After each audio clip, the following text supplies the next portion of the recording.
서울 충정로 KT지사에 선한 불이 어젯밤 10시간 만에 완전히 꺼지면서 화재 원인을 조사하고 통신망을 복구하는 작업에 들어갔습니다. 하지만 광케이블과 전화선을 모두 갈아야 해 완전히 복구되기까지는 일주일 정도 걸릴 걸로 보입니다. KT는 일단 우회망을 이용한 복구 작업에 들어갔지만 서대문과 마포, 용산, 은평, 중구 등 서울 시내 5개 구와 경기 고양시 일부 지역에서는 이틀째 통신장애가 이어졌습니다. KT 황창규 회장이 사과를 하며 적극적으로 보상하겠다고 밝혔지만 허술한 통신구 보안과 방제 시스템을 놓고 비판의 목소리는 커지고 있습니다. 친형 강제 입원 의혹과 관련한 직권남용, 공직선거법 위반 등의 혐의를 받고 있는 이재명 경기지사가 13시간의 검찰 조사를 받고 어젯밤 귀가했습니다. 이 지사는 검찰이 답을 정해놓고 수사하지 않았길 바란다고 말했습니다. 문무일 검찰총장이 모레 1980년대 대표적 인권유린 사건인 부산 형제복지원 사건의 피해 생존자를 만나 사과할 계획인 걸로 파악됐습니다. 문 총장이 과거사와 관련해 사과를 하는 건 고 박종철 군 고문치사 사건에 이어 2번째입니다. 날이 풀리기가 무섭게 초미세먼지 농도가 높아졌습니다. 대기가 정체되면서 중국발 먼지와 국내에서 만들어진 먼지가 쌓여 오늘 전국에 걸쳐 나쁨 수준을 보였습니다. 내일도 중부와 영남 지방에 걸쳐 초미세먼지 농도가 높을 걸로 보입니다. JTBC 뉴스룸 지금 시작합니다.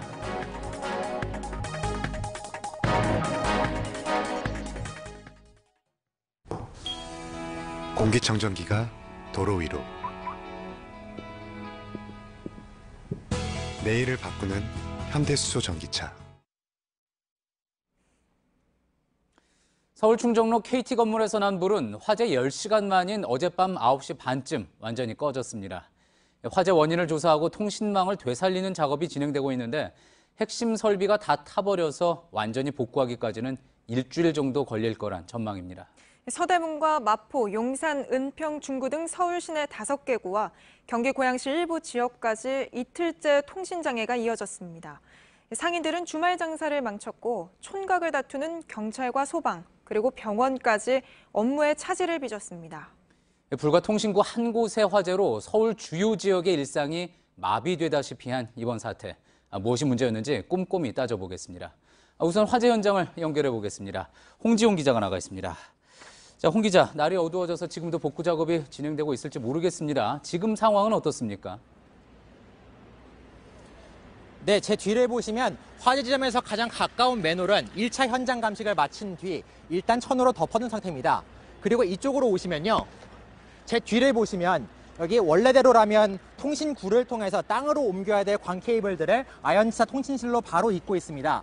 원래대로라면 땅 밑으로 옮겨야 되지만 신속한 복구를 위해 아현지사 통신실이 있는 건물의 옥상으로 바로 옮기고 있는 건데요. 이렇게 해서 옮겨진 케이블들을 아현지사 통신실에서 한 가닥씩 잇고 있는 겁니다. KT 측은 저녁 6시를 기준으로 했을 때 무선통신, 핸드폰 등이 포함된 무선통신의 복구율은 63%, 그리고 전화나 인터넷, 그리고 카드 결제기 등을 포함한 유선통신의 복구율은 97%라고 밝혔습니다. 예, 그러니까 인터넷은 97%, 핸드폰은 63%.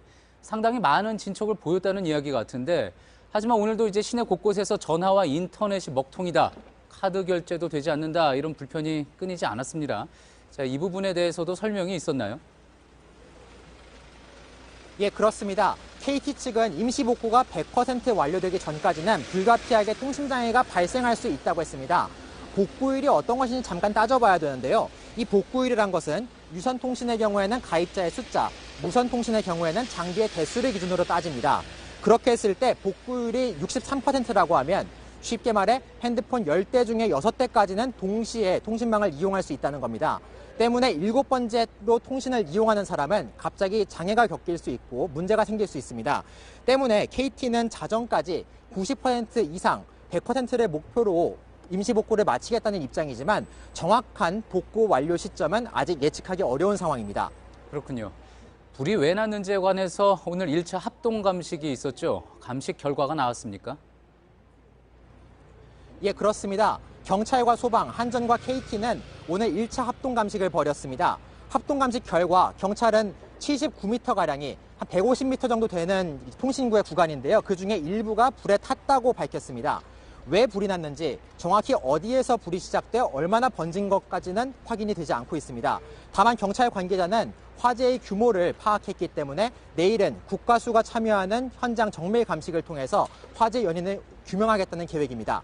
지금까지 KT 아현지사에서 JTBC 홍지용입니다. 통신망 장애가 계속된 지역의 시민들은 인터넷과 전화를 쓸 수 없고 또 TV까지 켜지지 않아 답답한 휴일을 보냈습니다.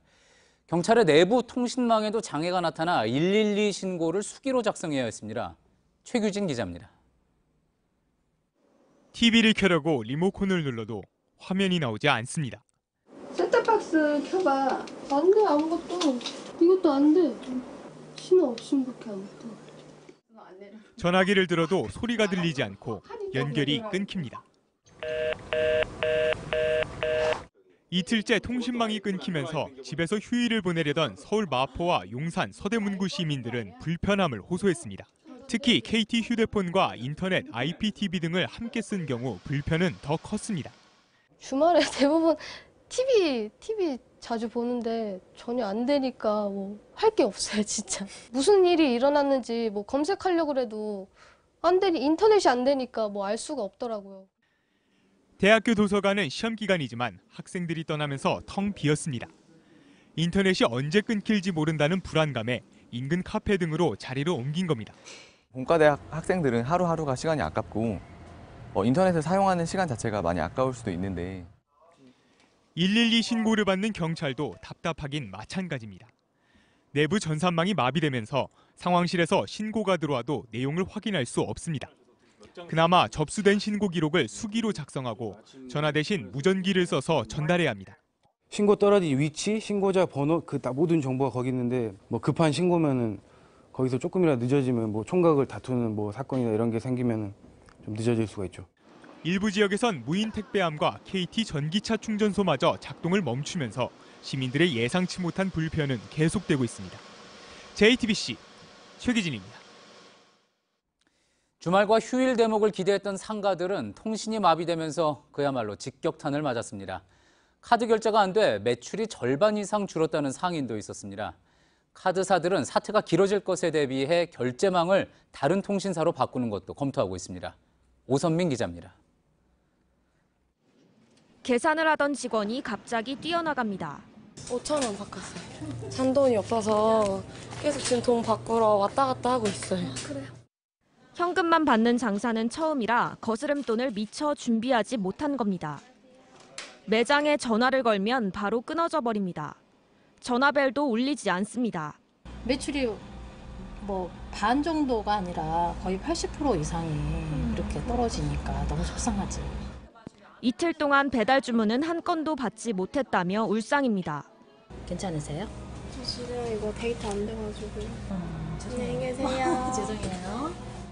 매장에 들어온 손님들도 발길을 돌립니다. 경기도 너무 안 좋고 장사도 너무 안 되는 상황에서 지금 이렇게까지 엎친 게 이렇게 돼버렸으니까.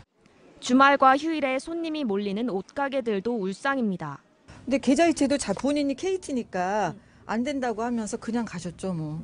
그리고 외국분들은 이제 텍스프리 같은 거 안 되고. 결제뿐 아니라 재고 관리도 어렵습니다. 아니 아예 포스 자체가 안 나와요. 네. 이게 인터넷 환경에? 문제가 있습니다. 잠시 후 다시 시도하세요. 어제에 이어 오늘도 현금 결제만 된다는 안내문이 거리 곳곳에 붙었습니다. 그냥 다 돌아가시는 경우가 되게 많았어요. 네, 매출이 아예 그냥 절반밖에 안 되고. 카드 결제가 안 돼 아예 오늘 하루 문을 닫겠다는 곳도 있었습니다. 카드사들은 대책 마련에 들어갔습니다. 일부 카드사는 점주가 카드사에 직접 전화를 걸면 ARS로 결제를 승인하는 방안을 마련했습니다. 또 통신망을 다른 통신사로 바꾸는 방안도 검토하고 있습니다. JTBC 오선민입니다. 이번 KT 화재는 이런 지하 통신구가 사실상 재난의 무방비 상태라는 점을 드러냈습니다. 사회가 마비될 수 있을 정도의 중요한 장비가 들어있는데도 방제 시스템이나 관리, 또 화재 이후의 대응까지 모두 부실했습니다. 이어서 정재우 기자입니다. 화재가 난 KT 건물 지하 통신구는 유선회로 16만 8천 개와 광케이블 220묶음이 설치된 주요 거점입니다. 서울 서대문, 중구, 마포 일대를 연결하는 역할을 하고 있습니다. 핵심 통신시설이지만 소화기만 비치돼 있었습니다. 화재 진압이 어려운 지하인데도 스프링클러나 화재 경보기는 설치돼 있지 않았습니다. 길이 500m가 넘는 지하구, 수도, 전기, 가스 등이 집중된 공동 지하구에는 스프링클러나 화재 경보기를 설치해야 합니다. 그러나 불이 난 통신구는 500m 미만이어서 설치 대상에서 빠져 있었습니다. 법은 현실을 반영하지 않은 채 예전 법을 그냥 그대로 준수하다 보니까 소방차가 도착되기 전에 그 자동으로 소화할 수 있는 그런 시스템을 갖추는 것이 필요할 것 같아요. 재난에 대비한 통신사들 간 협조 체제 미흡도 도마 위에 올랐습니다. KT가 이런 문제 생기면은 SKT, LGU 플러스도 이 부분에 같이 그래서 빨리 우회해서 이렇게 접속시켜 준다든지 이런 등등이 평소에 좀 마련돼 있어야지. 화재 당시 KT가 현장에 배치한 이동 기지국들도 설치 기사 부족으로 제때 기능하지 못했다는 지적도 제기됐습니다. JTBC 정재우입니다. 예, 취재 기자와 함께 이번 KT 화재가 드러낸 문제점에 대해서 한 걸음 더 들어가 보겠습니다. 최재원 기자가 나와 있습니다. 최 기자, 네. 불 한 번에 아예 일상이 마비되는 수준이라고 봐도 무방할 것 같습니다. 믿기지 않으면서도 불편함이 상상 이상이었죠. 네, 서울시 5개 구와 경기 고양시 일부 지역까지 일상을 사실상 마비시켰습니다. 앞서 리포트에서도 보셨지만 단순히 전화가 안 되는 수준을 넘어서 자영업자들은 생계에 타격을 입었죠. 그리고 예. 금융 서비스 일부 마비됐고 경찰서 등과 같은 업무에도 차질을 빚었습니다. 이게 다 불 한 번에 일어난 일들입니다. 예. 자, 그런데 이번엔 충정로 KT 지사 건물이 화재가 난 건데 이곳 말고도 불 한 번 나면 통신이 마비될 수 있는 곳들이 많다고 하죠? 그렇습니다. 이 KT의 주요 통신국사가 전국에 56곳이 있는데 중요도에 따라 등급을 나눈다고 합니다. 이 A, B, C 등급 같은 경우에는 전국에 29곳이 있는데요. 해화나 구로국사 등인데 이곳들은 한쪽 회선에 사고가 나더라도 대비할 수 있는 백업망을 갖추고 있다고 합니다. 예. 문제는 이번에 사고가 난 이 충정로 KT와 같은 D등급입니다. 전국에 27곳이 있는데 이곳은 백업 시설 없이 단일 회선으로만 운영이 되고 있습니다. 예. 그러니까 이곳 27곳 역시도 화재 사고가 난다면 이 인근 도시 전체에 통신 마비가 일어날 수 있다는 겁니다. 그래서 앞서서 지적했지만 이 통신망을 이원화하고 방제 대책 갖춰야 한다. 이런 지적들이 나오는 겁니다. 그렇군요. 아직까지도 불편을 호소하시는 분들 많습니다. 특히나 이제 내일이면 월요일이 시작돼서 생계를 위해서라도 통신망을 이용해야 되는 분들이 있을 텐데 어떻습니까? 혹시 SK나 LG 같은 다른 통신사망을 임시로 빌려 쓰는 것은 불가능합니까? KT 측에서도 오늘 앞으로 검토를 하겠다 이렇게 밝혔는데요. KT 측이 밝힌 입장을 좀 소개를 해드리면 망이 죽어 있을 때 타사망을 쓰는 방안도 정부나 타사업자들과 현재 협의 중이다. 이 얘기는 반대로 해석을 하면 그동안 통신 3사가 이 망 공유 문제를 미리 대비하지 않았다는 얘기입니다. 그렇겠군요. 예, 자사 고객들의 불만으로 이어질 수 있다는 우려 때문일 텐데요. 그러니까 KT의 망을 빌려주게 되면 SK나 LG 고객들의 통화 품질, 인터넷 속도 떨어질 수 있다는 겁니다. 예. 그러나 이번 사건에서도 확인을 했지만 언제 어떤 사고가 또 일어날지 모르는 만큼 대비는 필요해 보입니다. 그렇군요. 자, 일단은 복구가 우선입니다. 하지만 이제 보상 이야기 하지 않을 수가 없는데 보상은 어떻게 할 수가 있겠습니까? 우선 약관에 따른 보상이 이루어질 것으로 보입니다. KT의 손해배상 약관을 좀 가져왔는데요. 휴대전화와 인터넷이 먹통이었던 시간만큼의 요금의 6배를 보상하게 돼 있고요. IPTV 같은 경우에는 3배입니다. 예. 문제는 통신장애로 인한 간접 피해입니다. 앞서 상인들의 목소리도 들었지만 카드 결제 안 돼서 손님 놓친 상인들 매출 피해는 어떻게 하느냐는 겁니다. 예. KT 측에서 약관과 별개로 적극적인 보상을 내놓겠다 이렇게 밝히긴 했지만 이 보상 수준이 기대에 못 미친다면 소송전으로 번질 가능성도 있습니다. 하지만 소송이 이게 쉽지는 않습니다. 2014년 3월에 통신장애를 겪은 대리기사와 일반인 등 18명이 SKT를 상대로 손해배상 청구 소송을 낸 적이 있었습니다. 근데 이때 1심과 2심, 대법원까지 모두 졌습니다. 예. 내가 몇 명의 손님을 놓치고 얼마의 매출을 손해봤다. 직접 구체적으로 증명을 해야 하는데 이게 어렵기 때문입니다. 그렇겠군요. 잘 들었습니다. 최재원 기자였습니다. 다음 소식입니다. 피의자 신분으로 어제 검찰에 소환된 이재명 경기지사가 13시간 넘게 조사를 받았습니다. 이 지사는 검찰에서 모든 혐의를 부인했습니다. 검찰은 보건소장에게 형을 강제 입원시키라고 지시한 게 사실이라면 직권남용죄를 적용할 수 있다고 보고 있습니다. 이희정 기자입니다. 이재명 지사가 검찰에 출석한 지 약 13시간 만에 검찰 청사를 나섭니다. 우리 검찰이 답을 정해놓고 조사하지 않았기를 바라고 도정에 좀 더 충실하도록 노력하겠습니다. 이 지사는 어제 조사에서 친형 강제 입원 지시, 검사 사칭, 대장동 개발 사업 관련 공직선거법 위반 등 혐의들을 모두 부인했습니다. 하지만 검찰은 성남시장이던 이 지사가 분당구 보건소장에게 입원을 지시한 게 사실로 드러나면 직권남용죄 적용이 가능하다고 보고 있습니다. 검찰은 불기소 의견으로 송치된 여배우 스캔들과 조폭 연루설에 대해서도 사실관계를 확인했는데 이 지사는 이 역시 모두 인정하지 않았습니다. 검찰은 이번 조사를 바탕으로 직권남용 및 허위사실 공포에 따른 공직선거법 위반 혐의로 이 지사를 재판에 넘길지 판단할 예정입니다. 공직선거법상 선거사번 공소시효일은 선거일로부터 6개월 뒤인 다음 달 13일이지만 그 전에 기소 여부가 결정될 걸로 보입니다.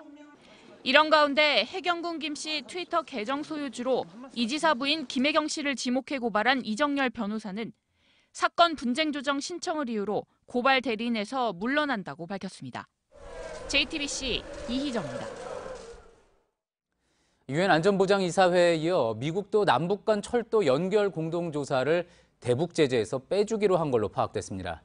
이 안보리와는 별도로 북한을 독자 제재하고 있던 미국 역시 예외를 인정한 겁니다. 북미 간 회담을 앞두고 무언가 분위기를 조성하는 모습입니다. 신진 기자입니다. 유엔과 미국이 제재를 하지 않기로 결정하면서 남북철도 공동조사를 막는 제약은 해결됐습니다. 전문가들은 특히 독자 제재에서도 예외를 인정한 미국의 결정을 눈여겨봐야 한다고 입을 모았습니다. 북미 비핵화 협상의 동력을 이어가려고 하는 미국 정부의 노력이 반영됐다. 북미 간 비핵화 협상이 속도를 내지 못하고 있는 가운데 북한에 긍정적인 메시지를 던진 것으로 풀이할 수 있다는 겁니다. 11월 초 뉴욕에서 열릴 예정이었지만 한 차례 무산됐던 북미 고위급 회담이 임박한 상황에서 북한을 협상 테이블로 이끌기 위한 고민의 결과라는 분석도 나옵니다. 특히 오는 27일부터 예정된 G20 정상회의 이전에 북미 고위급 회담이 열린다면 우리 측의 중재 역할도 수월해질 것이라는 목소리도 나옵니다. 문재인 대통령은 유엔 이사국들을 상대로 올해 마지막 외교전을 펼칠 전망입니다. 도널드 트럼프 미국 대통령과의 회담이 이뤄질 경우 김정은 위원장의 서울 답방과 내년 초 북미 정상회담 등에 대한 논의가 이뤄질 것으로 보입니다. JTBC 신진입니다. 1980년대 500명 넘는 사람들이 억울하게 숨진 형제복지원 사건에 대해서 문무일 검찰총장이 과거 잘못된 판결을 바로잡아달라며 대법원에 비상상고를 신청했죠. 29년 만에 다시 법정에서 진실을 가리게 된 데 이어 피해 생존자들은 국가가 건네는 첫 사과도 받게 됐습니다. 문 총장은 모레 피해 생존자들을 만나 직접 사과의 뜻을 전하기로 했습니다. 박민규 기자입니다. 그래도 미안하다라는 말이라도 좀 해주면 용서해보려고 좀 시도는 해볼 거 아니에요, 우리도? 형제복지원에 끌려간 건 1984년 9살 때였습니다. 구두닦기 하던 아버지는 파출소에 아이들을 맡겼고 곧 복지원 차량이 한 씨와 누나를 태워갔습니다. 이렇게 사람을 넘기는 건 경찰 부업이었습니다. 돈벌이가 되니까는 보통 한 3만 원 정도 그래 받는다고 하더라고요. 형제복지원은 부산시 공식 위탁 복지시설이었습니다. 취객과 가난한 아이들이 영문도 모른 채 잡혀갔고 정부는 사회 정화 사업이라고 했습니다. 불황아 낙인 아래 강제노역과 폭행은 정당화됐습니다. 헌병대 방망이 같은 거는 경찰국마다 긴 걸 차고 온다고요. 몽돌과 함수 불패죠. 복지원에서 숨진 사람은 확인된 것만 500명이 넘습니다. 3,000명 수용자 가운데 살아남아 피해를 증언하는 건 소수입니다. 문무일 검찰총장은 모레 오후 검찰 수장으로는 처음으로 피해 생존자들에게 사과합니다. 국회 정문 앞 농성장 인근에서 만납니다. 과거 검찰 수사가 축소 그리고 왜곡됐다는 과거사위 결론에 따른 조치입니다. 생존자들은 국가 차원 진상규명을 위해 국회에 과거사법 개정도 촉구하고 있습니다. 좋은 결과 그만 나올 것 같습니다. 조금 기다려주시죠. 12월 중에 본격적인 논의를 할 겁니다. 부산시 진상규명 착수에 이어 검찰총장 사과까지 앞둔 지금 생존자들은 어느 때보다 큰 기대를 품고 있습니다. 복지원 폐쇄 31년 만입니다. JTBC 박민규입니다. 솔직히 제가 남편이나 남자친구의 유흥업소 출입 기록을 확인해준다는 유흥탐정이 화제가 됐었죠. 돈벌이가 된다는 생각에 유흥탐정 행세에 나선 사람까지 있었는데 경찰이 붙잡고 보니 뒷조사를 의뢰한 손님이 3주 동안 500명에 가까웠습니다. 신아람 기자입니다.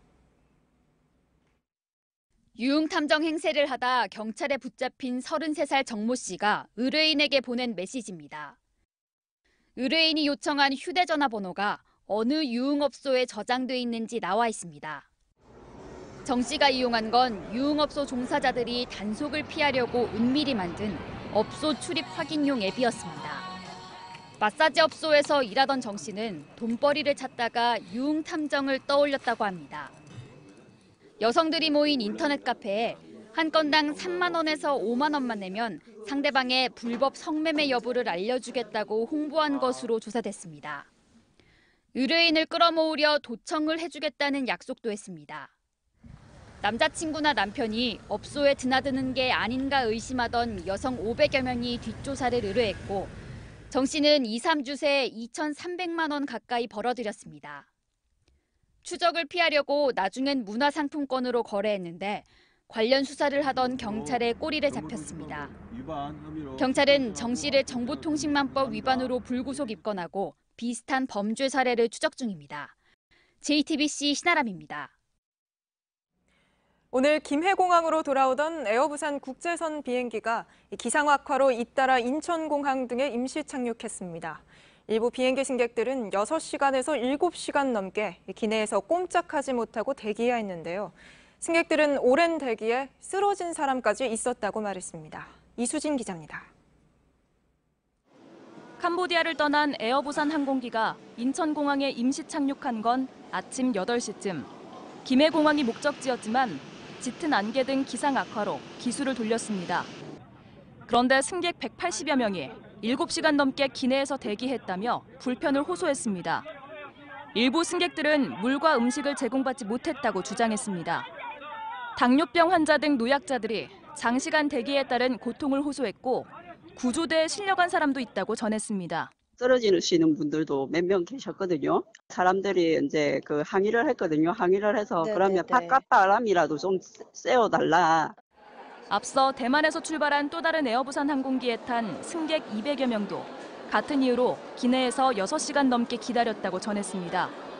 에어부산 측은 기상 상황이 좋아지기를 기다리다가 기장이 하루에 운항할 수 있는 법적 허용 시간을 초과한 데다 인천이 원래 도착지가 아니어서 승객들이 내리는데 시간이 오래 걸렸다고 해명했습니다. 캄보디아에서 출발한 에어부산 항공기의 승객들은 버스를 타고 부산으로 이동했습니다. JTBC 이수진입니다. 아파트 단지나 대학 캠퍼스 같은 곳에서 교통사고가 날 뻔한 아찔한 경험, 다들 한 번쯤 있으실 겁니다. 그런데 전체 교통사고의 15.6%, 그러니까 6건 가운데 1건은 이렇게 도로가 아닌 곳에서 일어난 것으로 나타났습니다. 현행법상 도로가 아니라 단속하기도 또 처벌하기도 어렵습니다. 류정화 기자입니다.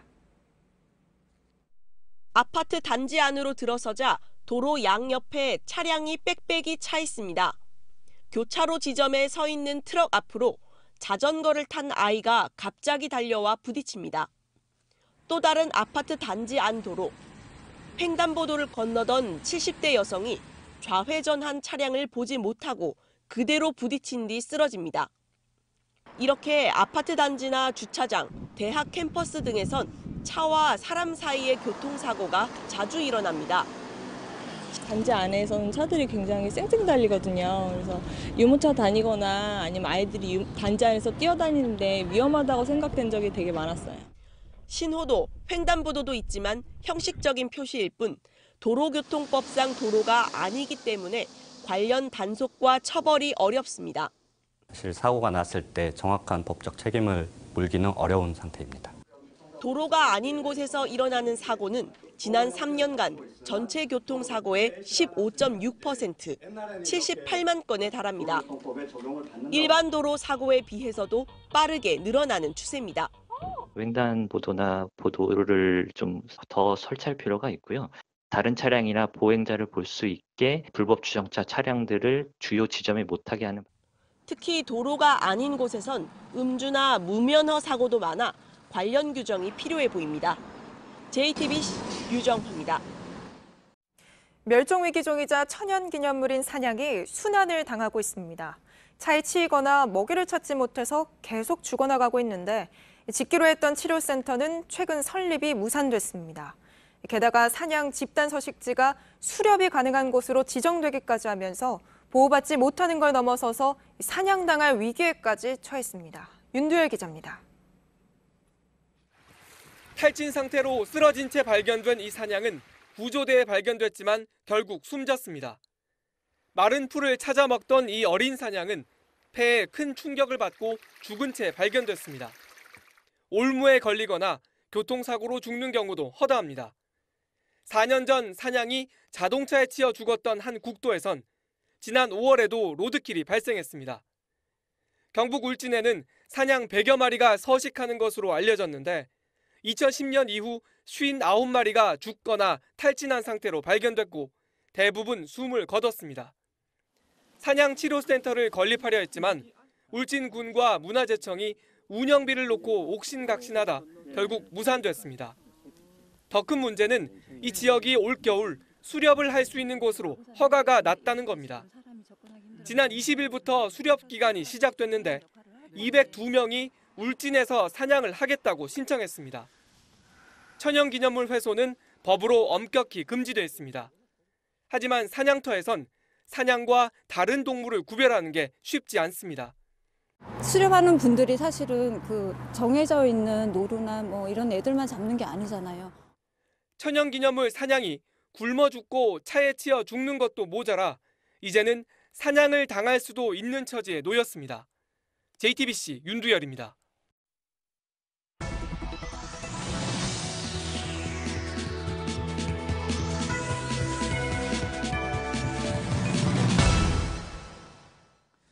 최근 인천 중학생 집단 폭행 사망 사건의 피해자는 러시아 어머니를 둔 다문화 가정의 학생이었습니다. 한국에서 다문화 가정으로 살아가는 것에 대해 되돌아보는 계기가 됐죠. 많이 나아졌다고는 해도 다문화 가정에 대한 차별이나 편견은 여전하다고 합니다. 특히 어린 시절 받은 상처는 극복하기가 쉽지 않습니다. 이슈플러스 어환희 기자입니다. 친했던 친구들을 하나하나 짚어봅니다. 사진을 보며 수줍게 웃는 그는 18살 프로모델 한현민 군입니다. 나이지리아인 아버지와 한국인 어머니 사이에서 태어난 한 군은 미국 타임지에 영향력 있는 10대에 선정되기도 했습니다. 이국적인 외모로 패션계의 사랑을 받고 있지만 오히려 과거 한때는 깊은 상처가 남기도 했습니다. 아유, 까만 사람이 짜장면 먹고 있네. 너 피 무슨 색이야? 너 머리 막 신기하다. 친구 엄마가 와서 저네랑 놀지 마 하고 데려가기도 하고. 동네를 떠나 수학여행에서 느낀 외부인들의 시선은 더 힘들었습니다. 그런 시선들이 되게 좀 부끄러웠어요.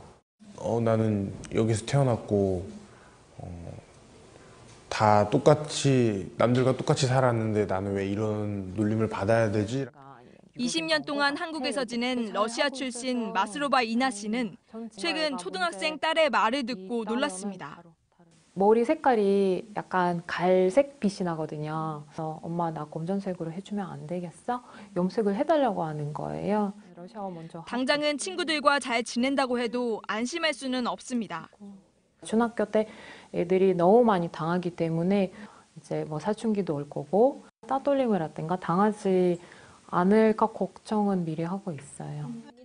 한국에 출생아 20명 중 1명은 다문화 가정에서 태어납니다. 하지만 성장 과정에서 시선의 상처를 받지 않는 경우는 드뭅니다. 개인이 이러한 차별과 편견을 이겨내는 구조에서 어떻게든 평범해 보이고 싶었는데 평범하면 절대 할 수 없는 거잖아요. 제가 하고 싶은 걸 찾고 나서부터 조금 자신감을 가졌던 것 같아요. 하나의 사회 구성원으로 받아들이는 분위기가 형성돼야 한다는 지적입니다. JTBC 어환입니다. 날이 풀리기가 무섭게 초미세먼지 농도가 높아졌습니다. 미세먼지 농도가 좋음인 곳은 아예 없었고 보통이었던 곳도 손에 꼽을 만큼 전국 곳곳의 공기가 탁했습니다. 내일도 추위는 가시겠지만 곳곳의 미세먼지는 나쁨일 전망입니다. 박상욱 기자가 보도합니다. 추위가 조금 풀리자 어김없이 미세먼지가 찾아왔습니다. 이번엔 서쪽 지역뿐 아니라 전국 곳곳에서 초미세먼지 농도가 높았습니다. 수도권을 비롯해 광주와 대구, 제주까지 곳곳의 초미세먼지 농도는 기준치인 세제곱미터당 35 마이크로그램을 넘었습니다. 특히 대구와 경북, 제주는 자정 이후 낮 시간까지 줄곧 나쁨 수준을 이어갔습니다. 대기의 움직임이 둔해지면서 전날 유입됐던 중국발 먼지에 국내에서 만들어진 먼지까지 더해졌습니다. 대기 정체 현상은 극지방 찬 공기의 경계선인 한대전선 제트기류가 북쪽으로 올라가면서 빚어졌습니다. 겨울에 부는 북서 계절풍이 약해진 겁니다. 그로 인해 경기 북부와 강원, 경상의 일부 산간 지역을 제외하고는 오늘 최저 기온은 모두 영상을 기록했고 낮 최고 기온도 서울 9도, 대전 11도, 광주 13도로 어제보다 따뜻했습니다. 따뜻한 서풍이 유입되면서 내일도 추위는 주춤하지만 미세먼지 농도는 높을 전망입니다. 오늘 밤부터 내일 아침 사이 수도권과 충남 지역에선 초미세먼지 농도가 일시적으로 매우 나쁨 수준인 세제곱미터당 75 마이크로그램을 넘을 수 있습니다. 이후에도 중부 내륙과 영남 지역에 걸쳐 나쁨 수준일 것으로 예상됩니다. JTBC 박상욱입니다. 명문사학으로 꼽히는 휘문고 재단이 자신들이 보유한 건물의 세입자들과 100억 원대 분쟁을 벌이고 있습니다. 재단이 임대업체를 통해서 세입자들과 계약을 했는데 해당 업체 대표가 보증금 130억여 원을 탕진했기 때문입니다. 재단 측은 자신들도 사기를 당했다고 주장하지만 JTBC 취재 결과 업체 대표가 재단 이사장과 개인적인 거래를 했다는 의혹도 나오고 있습니다. 김지아 기자입니다. 휘문고 재단인 휘문은숙 소유의 한 주상복합 건물 세입자들이 시위를 벌입니다. 그동안 휘문은숙은 해당 건물의 임대 계약을 한 업체에게 맡겨놓고 있었습니다. 그런데 지난 15일 이 업체 대표 신모 씨가 보증금 130여억 원을 모두 탕진했다고 글을 남기며 논란이 시작됐습니다. 일한 지 거의 10년 가까이 됩니다. 그래서 그 일한 돈들을 다 모았고 그리고 회사랑 그리고 개인 은행에서 대출을 받았습니다. 많게는 수억 원의 전세금을 날리게 된 세입자들에게 휘문은숙은 재단 책임이 아니라고 한 겁니다. 제가 지방에서 왔지만 휘문고 이렇게 못 들어본 사람 없잖아요. 부모님께서도 노후 자금으로 쓰실 돈들을 자기네들이 책임지겠다고. 세입자들이 제시한 계약서에도 재단 책임이 명시돼 있지만 재단 측은 법적으로 따져봐야 한다는 입장입니다. 재단 측은 신 씨의 수상한 움직임을 알면서도 세입자들에게 알리지 않았던 것으로 파악됐습니다. 올 6월 달부터 돈을 많이 왔다 이런 얘기를 들었어요. 100억이라는 돈을 해도 왔다. 경찰은 신 씨가 재단 이사장과 개인적인 돈 거래를 했던 의혹도 조사하고 있는 것으로 알려졌습니다. 대표이사가 돈도 막 빌려주고 그런 거예요? 그렇지. 재단 이사장 개인적으로 갚아야지. 사학재단의 깜깜이 거래에 세입자들만 멍들고 있습니다. JTBC 김지아입니다. 대만에서 올림픽에 차이니스 타이베이 대신 대만이란 이름으로 나가자는 국민투표가 결국 부결됐습니다. 중국 정부는 대만 민중의 염원이 반영된 것이라고 크게 환영하면서 대만 독립은 실패로 정해져 있다고 밝혔습니다. 김준영 기자입니다. 2020년 도쿄올림픽을 포함한 국제 스포츠 행사에서 국호를 차이니스 타이베이가 아닌 대만으로 변경하자는 국민투표 안건은 결국 부결됐습니다. 전체 유권자의 25% 이상이 동의해야 하는데 찬성 투표율은 24.3%를 기록, 가결을 눈앞에 두고 넘지 못했습니다. 대만인들이 중국 꼬리표 떼기를 주저한 데엔 탈중국화를 강조한 차이잉원 정부에 대한 피로감과 불안감이 작용했다는 분석이 나옵니다. 실제 같은 날 치러진 지방선거에서 집권 민진당은 22개 현 시 중 6개 구역에서만 승리를 거둬 15개 지역을 얻은 야당 국민당에 크게 졌습니다. 중국 마샤오광 대만 사무판공실 대변인은 이번 선거 결과에 대해 양안 관계 발전을 바라는 대만 민중의 희망과 경제와 민생의 개선을 바라는 염원이 크게 반영됐다고 환영하는 논평을 냈습니다. 이어 국호 변경안 부결에 대해 대만 독립은 실패로 정해져 있다고 말했습니다. 차이 총통은 이번 결과로 전국 장악력이 약화되는 것은 물론 2020년 재선에도 빨간불이 켜졌습니다. JTBC 김준영입니다. 유럽연합과 영국이 현지 시간 25일 벨기에 브뤼셀에서 EU 특별 정상회의를 열고 영국의 유럽연합 탈퇴, 브렉시트 합의문에 공식 서명했습니다. 이제 양측이 각 의회의 동의를 받는 비준 절차만 남겨두게 됐는데요. 이번 브렉시트 합의문에 대한 영국 의회 내 반발이 남아있어서 막바지 진통이 예상되는 가운데 내년 3월 29일까지 마지막 비준이 완료되면 유럽연합 사상 첫 회원국 탈퇴가 이뤄지게 됩니다. 미국 항공우주국의 화성 탐사선 인사이트가 6개월 넘게 우주를 날아 화성에 곧 도착할 예정입니다. 우리 시간으로 화요일 새벽에 화성 표면에 착륙하는 건데요. 지구와 화성은 1억 4,600만 킬로미터나 떨어져 있어서 착륙 성공 신호를 받는 데만 8분이 걸린다고 합니다. 인사이트 착륙 장면은 항공우주국 웹사이트에서 생중계될 예정입니다. 백종훈 기자입니다. 지난 5월 화성 탐사선 인사이트가 발사됐습니다. 미국 캘리포니아의 공군 기지에서입니다. 3, 2. 인사이트는 약 6개월 20일 동안 우주를 날았습니다. 미국 동부 시간으로는 월요일 오후, 우리 시간으로 화요일 새벽 화성에 도착합니다. 화성 궤도에 접근하면 역추진 로켓으로 속도를 줄입니다. 화성 표면에 가까워지면 낙하산을 펴니다. 인사이트가 화성 궤도에 돌입해 착륙하기까지는 약 7분이 걸릴 전망입니다. 착륙할 곳은 화성 적도의 엘리시움 평원입니다. 나사는 인사이트가 화성에 착륙하는 장면을 전 세계에 중계할 예정입니다. 화성과 지구 간 거리가 1억 4,600만 킬로미터여서 착륙이 성공해도 신호를 받는데 8분이 걸립니다. 인사이트는 2년간 화성의 지진파를 분석할 예정입니다. 이로써 화성 내부가 어떤 함석으로 이루어졌는지 조사하게 됩니다. JTBC 백종훈입니다. 미국 블랙 프라이데이 시즌이 시작되면서 오픈마켓을 통해 해외 직구하려는 분들 많으실 텐데요. 오픈마켓은 한 해 오가는 돈만 30조 원에 이를 정도로 이젠 하나의 소비 문화로 자리 잡았습니다. 그런데 여전히 피해 구제엔 소극적이라는 불만이 끊이지 않고 있는데 이세누리 기자가 취재했습니다. 같은 브랜드 롱패딩이지만 소매 길이가 다르고 박음질도 미세하게 차이납니다. 지난해 12월 김모 씨는 오픈마켓을 통해 딸에게 줄 롱패딩을 샀습니다. 유명 브랜드인데다 가격도 고가라 의심 없이 구매했지만 올해 본사에 애프터 서비스를 맡겼다가 황당한 답을 들었습니다. 떨어진 단추 사이로 그 보온재가 빠져나오고 있어서 본사 측에다가 AS를 요청했는데 위조된 가품이라는 연락을 받았고요. 오픈마켓에 나와 있는 판매업자는 이미 연락 두절 상태. 법적으로 통신 판매 중개업자인 오픈마켓 측은 보상 의무가 없다는 입장을 고수했습니다. 해당 금액을 어떻게 다 처리를 좀 되게 저희도 좀 어려운 입장이 있습니다, 고객님. 포인트를 5만 점까지 좀 적립하는 부분은 좀 어떠실까요?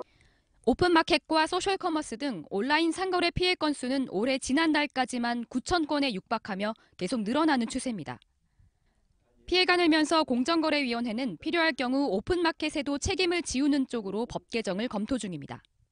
통신판매 중개자하고 통신판매업자하고 나눠져 있는데 그 나눠져 있음으로 인해서 오히려 불합리한 게 나타날 수 있기 때문에 일부 브랜드는 짝퉁 상품에 대한 보상을 받을 수 있지만 협력업체에만 한정되기 때문에 꼭 확인해야 합니다.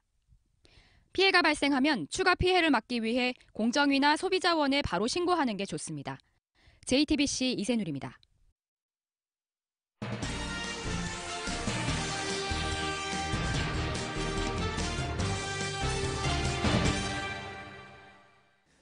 오늘의 뉴스룸 키워드는 블랙 프라이데이입니다. 이 온라인 쇼핑이 보편화되면서 우리에게도 익숙해진 11월 넷째 주 금요일. 이날부터 크리스마스 시즌까지 제조업체들이 엄청난 세일을 시작하는데 특히 올해는 살아난 미국 경기 덕에 이날 하루 온라인 쇼핑으로만 7조 원, 역대 최고 판매 실적을 냈다고 합니다. 몰려드는 손님 때문에 직원들이 힘들어한다고 해서 혹은 그간 적자였던 장부가 흑자로 바뀐다고 해서 이름 붙었다는 블랙 프라이데이. 이 용어야 어떻든 재고를 올해 안에 털어버리려는 업체들의 공급과 이 연말에 돈 쓸 곳 찾는 소비자들의 수요가 맞아떨어져 이런 큰 행사가 된 겁니다. 국내에도 이를 표방한 코리아 세일 페스타가 3년째 진행되고 있습니다. 하지만 이를 아는 이는 많지가 않죠. 박근혜 정부 시절 중국의 국경절 연휴에 맞춰서 9월 말부터 한 달 정도를 정해 수십억 예산까지 들여서 업체들의 세일을 독려했습니다. 하지만 이게 외국인 관광객을 겨냥한 건지 내수 소비를 위한 건지도 모호하고 또 우리 유통 구조상 미국 같은 통 큰 세일도 불가능하다 보니 다른 정기 세일들과 별 다를 바도 없고 그래서 소비자나 업체 모두에게 외면을 받는 모습이 됐습니다. 올해 역대 최대의 판매 실적을 냈고 그래서 미국 경제에도 활력을 불어넣을 거라는 미국에서 들려오는 소식. 수요와 공급의 기본적인 원리를 생각하지 않고 밀어붙인 정책이 그래서 더 초라하게 보이는 오늘의 뉴스룸 키워드 블랙 프라이데이였습니다.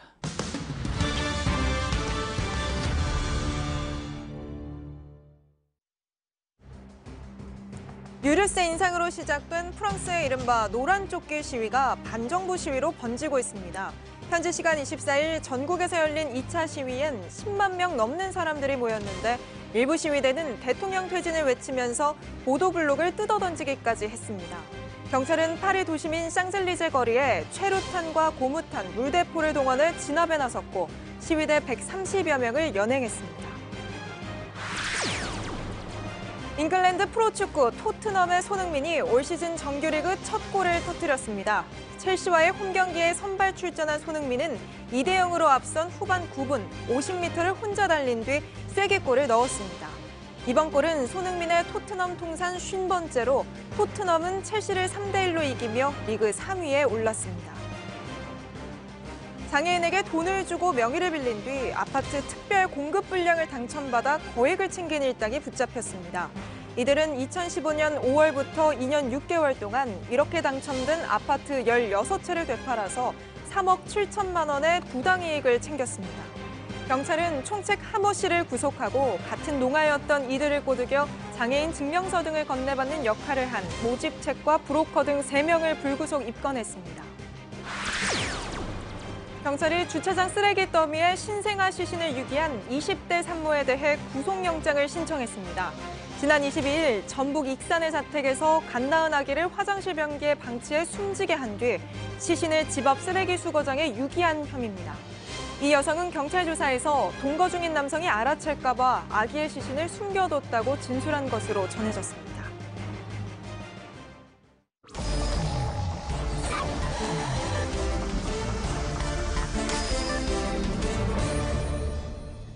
예, 비하인드 뉴스 시간입니다. 안지연 기자가 나와 있습니다.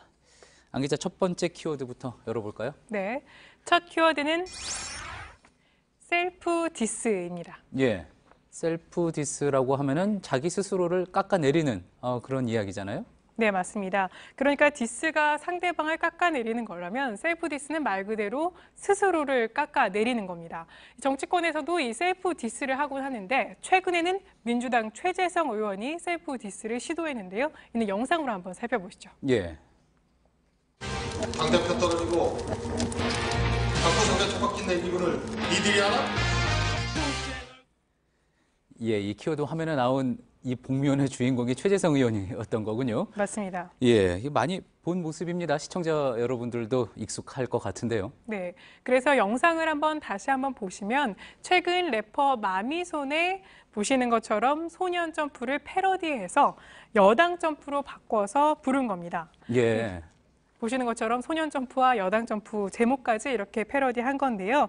최재성 의원은 지난해 재보궐선거 출마 선언 당시에 이 민주당 의원들이 기자회견장에 대거 함께 나오면서 주목받은 바 있었습니다. 예. 하지만 정작 국회 입성 후에 치러진 당대표 선거에서는 예선에서 탈락했고 그 뒤로는 별다른 주목을 받지 못했습니다. 그런데 이 같은 상황을 한마디로 당대표에서 떨어지고 방구석에 처박힌 기분은 아니냐 이렇게 셀프 디스한 겁니다. 예. 이 영상은 지난 20일 날 올렸는데요. 보시는 것처럼 조회수가 벌써 16,000건을 넘었습니다. 상당히 많이들 보셨군요.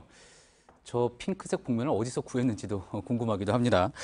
자, 근데 당대표 떨어진 것도 이렇게 셀프 디스 할 정도인지 궁금하기도 하고 또 많은 정치인들이 오히려 자신의 치부, 뭐 좀 부족한 부분을 숨기려고 하는데 오히려 이렇게 셀프 디스를 하는 이유, 뭐라고 봐야지 되겠습니까? 물론 여러 이유가 있지만 하나의 홍보 수단 중에 하나로 사용하면서 인지도를 높이기 위해서 이렇게 셀프 디스를 하는 것으로 보입니다. 예. 지난해 당시에는 국민의당 천정배 의원이 대선 출마 의지를 밝히면서 셀프 디스 랩을 선보인 바 있었는데요. 이때는 자신의 낮은 인지도를 직접 언급한 바도 있었습니다. 이 랩도 한번 들어보시죠. 예.